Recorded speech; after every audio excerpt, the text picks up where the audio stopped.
délégué des gens de la GIGN di leen fa yóbbu. non ñoom ñooy wut seen dispositif de sécurité di ko fay ko. ils font beaucoup d'argent. Ils ont un chiffre d'affaires énorme. nan jël une sécurité privée. adéquate. professionnelle ñu teg leen fa. s'il y a nag une situation, il y a des situations dégradées. On le dit, c'est un jargon dans la sécurité. Quand ça va mal. Mais la police et la gendarmerie viendra ñu alerter leen ñoom ñu ñëw. mais état ratio bi mu yor. ci ay forces de l'ordre et de défense et sécurité. du jël du dem di ko yóbbu ci ay hôtel. parce que yow mi soxla nga sécurité man mi soxla naa ko. fa ma dëkk ca jàmm gën soxla nañ ko fa. et derrière chaque citoyen on ne peut pas mettre un gendarme ou un policier on est 18 millions. c'est de manière globale qu'il faut régler le problème. mais ni nga ko waxee ni nga junj pour le cas d'espèce comme ñi ngi ci. yéen yan xibaar ngeen ci am dafa mel ni nga junjee xëy na taxawaay bi dafa des. je veux pas trop wax ci lu mu waaw mais xam nga. dans ay collègues fa ne woon. waaw am na lu ngeen ci for. non mais nag ba tey sax xamuma sax compagnie sécurité agence ba fa nekkoon mais pendant mën naa nekk parmi les majors parce que d'habitude ñoom ñoo yor marché yu ngand yooyu mais le problème qui se pose mooy il faut que les gens aient des agents bien formés et bien motivés. Je dis pas que c'était pas le cas mais aussi l'hôtel en tant que tel dafa war a jël des dispositifs en amont.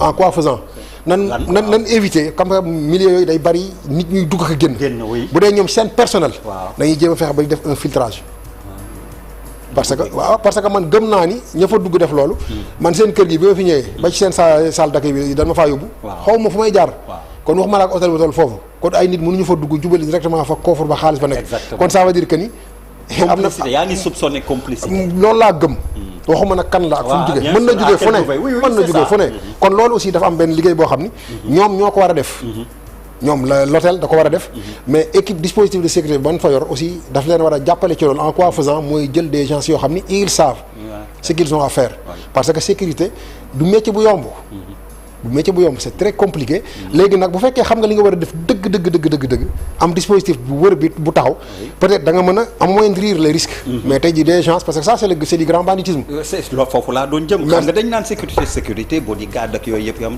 mais buñ demee ba fetal yi nag ñuy soxi fetal sur des armes lourdes xam nga pistolet semi automatique nga xam ne day jeex chargé waaw mais yooyu ay kalachnikov yooyu ça fait des dégâts te soxla waaw voilà loolu bu fa duggee nag l'agent de sécurité mais on lui demande pas de faire le super-héros cinéma rek ngay gis Hollywood ngay gisee nit ku yor fetalam di affronter waaw nit ku yor loxoy neen affronter ko ba désarmer ko duma ko loolu dans la vraie vie ça se passe pas comme ça moo tax yow ci protocole bi mais l'agent de sécurité on te dit que mais ne mets pas ta vie en danger parce que tey ji bu doon ay milliards duñ fa yóbbu bakkanu doomu aadama moo gën a fort mais ce qu'il peut faire par contre mooy na fexe ba utiliser le triptyque sécurité c'est protéger alerter secourir protéger alerter secourir c'est triptyque boobu lay dox protéger bu fekkee waa ji ñëw na nga mën a jàmmarloog moom tey jii un gars qui veut semer le désordre nga xam ni mën nga ko affronter il est main nue yow it noonu am nga quelques notions waaw nga maîtriser ko ok bu yoree jaasi yore fital nga yor yow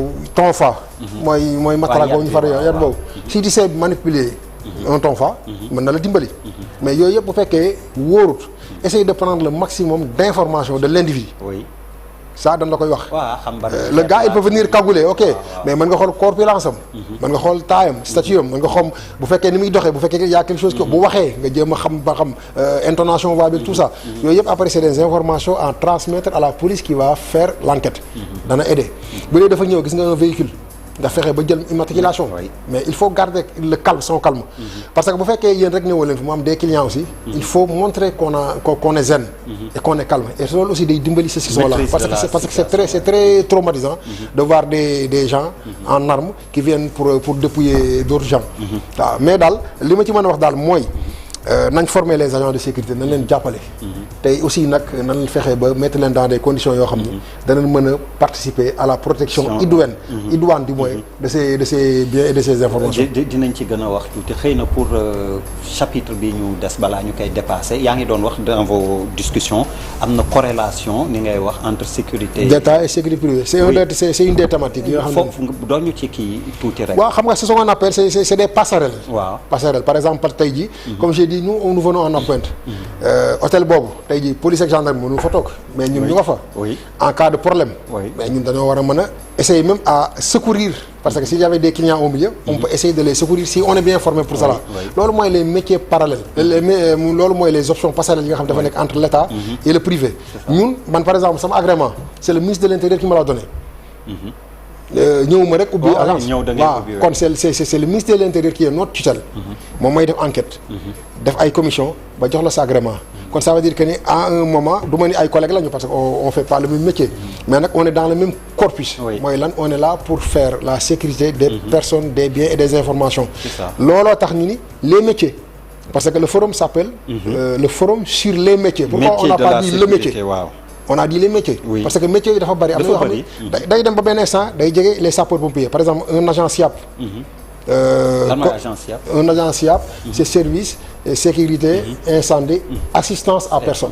kooku moom il est spécialisé dans le feu. départ de feu incendie tout ça il sait utiliser des extincteurs. il sait comment entrer dans une par exemple un exemple. départ de feu ici on sait tous par exemple que en cas d'incendie la fumée monte. et la fumée elle est toxique. elle tue. yow boo duggee si tu es bien informé tu sais que kon baisse-toi. ça c'est un réflexe. et loo xam ne da nga koy jàng baisse-toi parce que l'air est plus pur en bas. et plus la visibilité est mise en bas. te tey jii si tu en bois beaucoup de la fumée. mais da lay asphyxier da ngay daanu. yooyu yëpp mooy SIAP. am na ñu bëri xamuñu ni que effectivement. lakk su amee la plupart des gens asphyxie moo leen. plus que le feu. boo fekkee quelqu'un de carbonisé dans un incendie sois sûr que métti na ci gis gi. mais il est bien décédé avant d'être brûlé. il n'est pas brûlé vif. on utilise ce terme là brûlé vif. mais en général il a été asphyxié. ba daanu foofu la ko safara bi fekk lakk ko pour dire que yooyu mooy les métiers. kon foofu daanaka day jege ci sapeur-pompier. télésurveillance vidéosurveillance. les rondiers les stagiaires yooyu yëpp c'est des gens de la sécurité. c'est un corpus bu large boo xam ne waxuma la dara mais li mën a absorber d'air ci chômage. xale yi fi nekk bari lool amuñu formation. du ma ni di taxawaalu j'aime pas ce terme là. parce que kuy taxawaal rek amul lu gënal.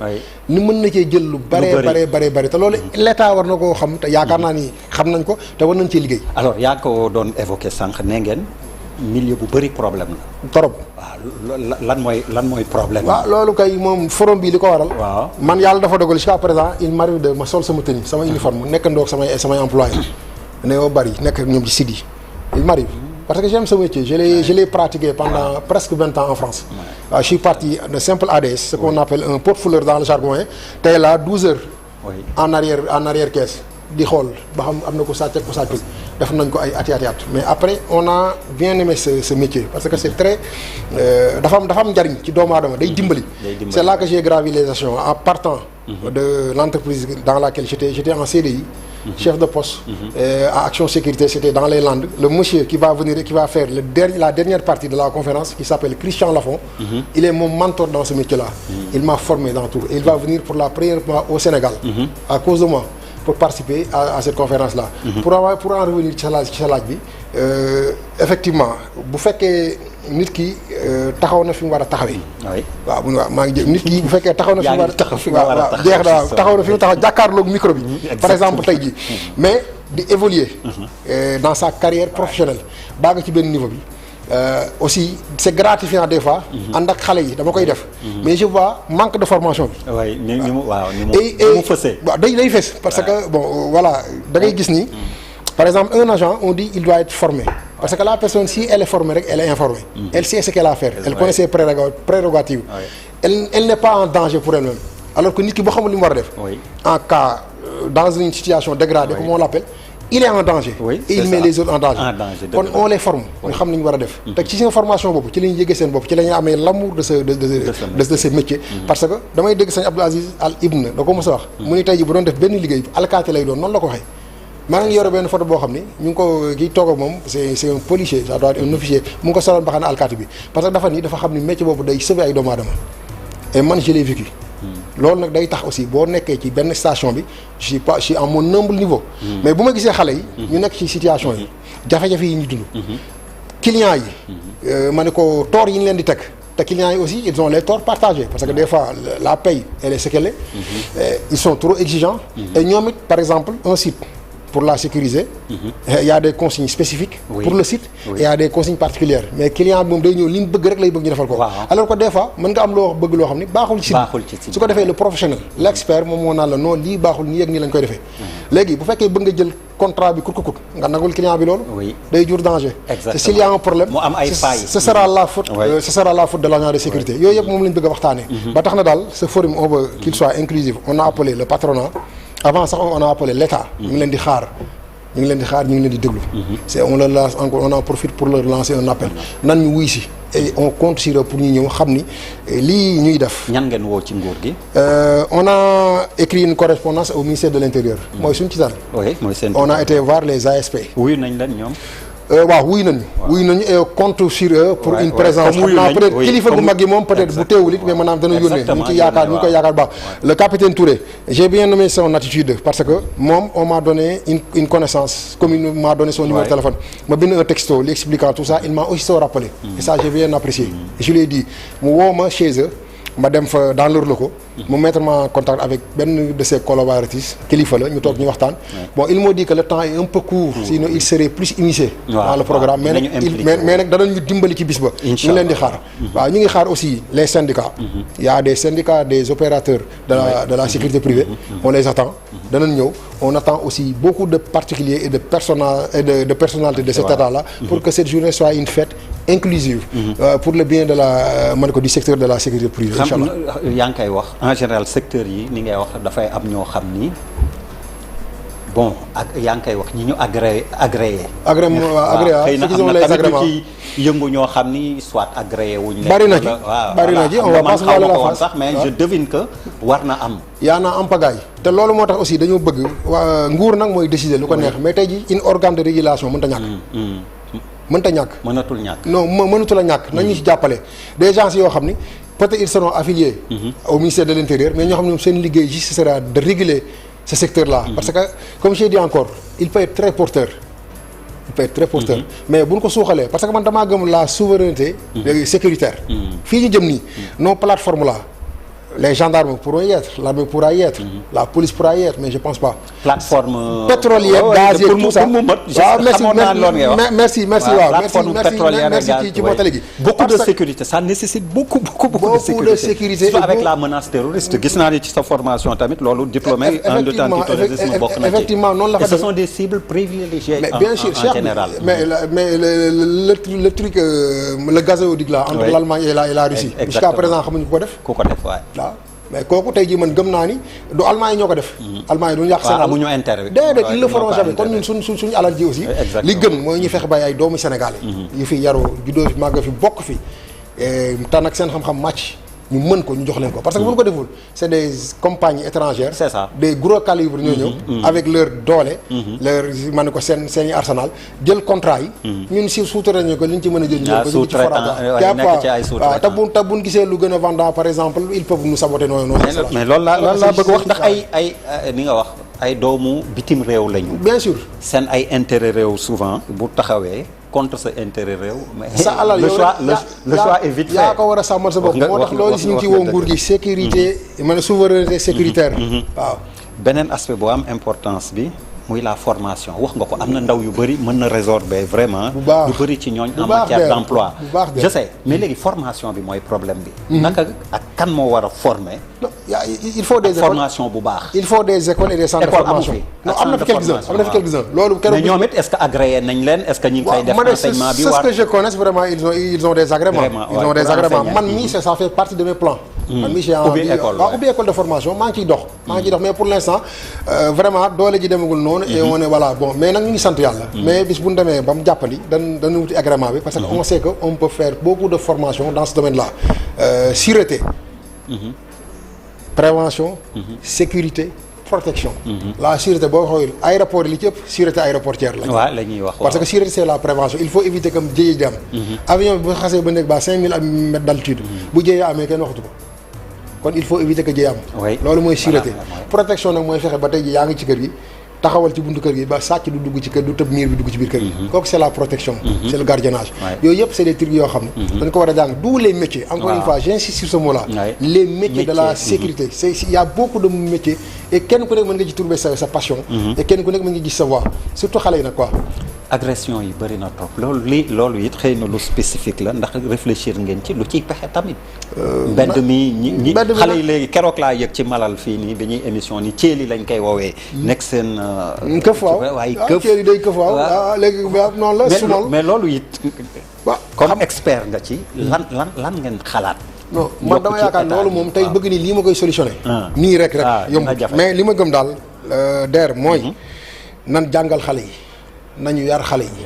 na leen wutal liggéey. drogue bi aussi nañ ci taxaw le Sénégal est en train de devenir un narco état c'est la vérité ñi xam ñëpp xam nañ ko si sëñ bi xoolal les prises de drogue yi ñu fi am fii ci réew mi. léeg-léeg nga dégg quantité yoo xam ni da nga naan lii fu mu jëm. mais xale waxuma la sax fu mu jóge mais fu mu jëm. fii la jëm. ci bakkan yi gars yeeg yéen leneen li des li may bañ a. maa ngi jégalu. léegi mais bu dee si zone yooyu agressé xale yooyu ñoom amuñu sax lu ñu jëndee moom. drogue boobu waaw mais il faut éviter parce que paupérisation boobu day yokk violence bi. xale yi bu fekkee jàppuñu dara xëy ñu def dara ba pare boole ko di drogué wu ils sont très hyper actifs sax je veux dire et très violents. kon nan fexe ba aussi bon man ko reen boobu nan ko dajjati. fexe ba wutal leen xëy nan leen wutal xëy xale yi ku ci am tey jii un bon salaire en tant que agent de sécurité xam ni mën nga cee def une carrière dans ta vie. def ko ta profession yéeg les jalons ba devenir un responsable avec des responsabilités. mën nga ko embrasser métier là. y a des gens yoo xam ne ils ont un cursus scolaire pas mal du tout. mais tey jii buñ ci duggee day améliorer sax le secteur. da koy bonifier. parce que les consignes c'est nous qui les faisons da ngay ñëw gis par exemple site.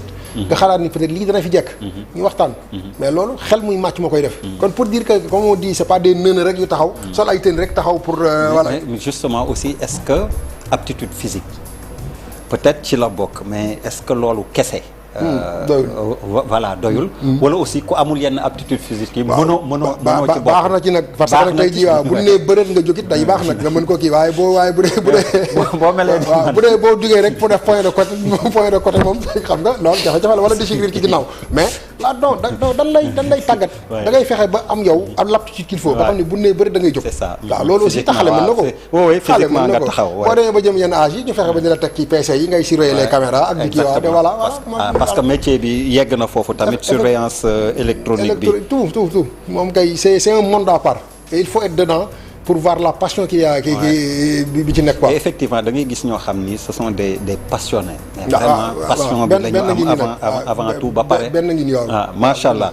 alors xëy na revenir sur forum bi am na benn boo xam ni ngay wax corrélation entre sécurité état ak privé mais yeneen thèmes yi ngeen di développer et xëy na tamit rappeler les intervenants ak jour bi. waaw ñu doog a tàggoo. waaw loolu de xam nga dañ ko bëggoon def surprise. parce que dañ bëgg gars yi ñëw. mais li wér mooy daal. mais benn bi nga annoncé noonu c'est très intéressant. waaw le commissaire Assane Sall. waaw commissaire émérite à la retraite. qui va faire kii Christian la waaw mooy def troisième thème bi. la corrélation. ma ne ko Babacar Fari Gassama. kon tout le monde connaît. qui est un formateur il va parler de la sécurité incendie. Mamadou Ndour Wade. kooku moom ñi nekk ci raay bi xam nañ ko moom mooy def première partie bi. on a un modérateur boo xam ne dañ koy nëbb. bon mais sinon mën nañu ko tudd ma ne ko l'émérite Bruno Derneville qui est formateur en SIAP 3 il sera là il va faire. boo nee SIAP 3 mooy lan. mooy service. sécurité. incendie aide à la personne. ok SIAP 3 bu la neexee nga ne assistance. ok voilà waaw SIAP 3 mi ngi nii. effectivement waaw ñooñu moom lépp luy jëm ci mbiru safara ak protection. ma ne ko des par exemple un IGAS immeuble à grande hauteur. kooku dañ koy compartimenter gis nga tey jii bu dee ci diggu toit bi da nga gis immeuble boo xam ne tey jii 4e étage bi mën a tàkk tey safara bi du yëg mukk ci 5e wala 3e étage bi. c'est compartimenté nañ koy liggéey c'est comme ça. loolu nag SIAP moo koy xam. ok waaw te ñoom ñooy gérer sécurité incendie boobu. waaw loolu la bu dee di ERP édifice recevant du public. c'est par catégorie. édifice bu ne dafa am nu ñu koy protéger. parce que dafa am ay types am ay catégories. loolu aussi c'est dans les métiers SIAP mais àggaguñ fa mais nag. on xam naa ni compartimenté moom fii suñu tabax yu bees yi ñu bëri. xam nañ ko ak yooyu oui xam nañ ko xam naa ñi ngi koy def mais war nañ ko gën a généraliser. ak di matériaux résistance au feu beeg tout ça. yooyu yëpp ñu ciy bàyyi xel bu ñuy tabax. moom fa ñuy tabaxee la moom mais après nag c'est le SIAP qui va gérer tout ça. parce que donc képp ku sécurité soxal. ñu ngi koy prier mu dem ci alxames bi. hôtel Pullman ngeen koy amal ban heure ngeen di tàmbali. danañ commencer à 8h30 allocation de et 9h on commence les travaux. waaw parce que lañ fa war a waxtaanee bari na. tey ñu ngi fay xaar nañ ñu. lépp ngeen tënk ko ci benn journée. on va essayer ça va pas être facile. parce que liñ ci war a wax bari na mais nag danañ fexe ba thème yi moom ñu traité ko et puis waxtaan ci bu kilifa yi toogee ña fa nekk jël fa parole. laaj ñu tontu leen. et puis ñu yóbbaale seet ba xam ne après nañ koy pérenniser pour que le mettre dans l'agenda national. parce que c'est la première édition et on veut qu'il y en ait d'autres inchallah. inchallah ñu ngi lay gërëm di la sant Mouhamadou Bassirou Gueye jërë ngeen jëf yéen tamit léegi ñu dellu siwaat xibaaru marax yi ci kàttanu borom bi.